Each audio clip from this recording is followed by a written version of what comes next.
Hello ladies and gentlemen, this is Jesse.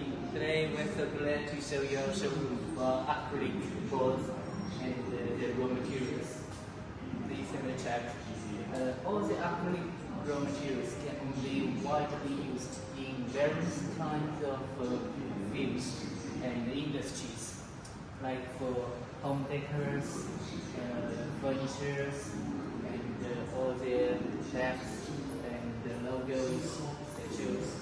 And here, let me show you our raw materials. And all over here is our certificates for all the patents and national systems.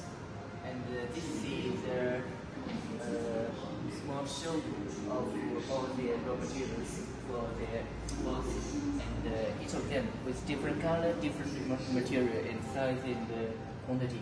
And over here, you can have you can have lots of different choices for the raw materials. Okay. Okay. If you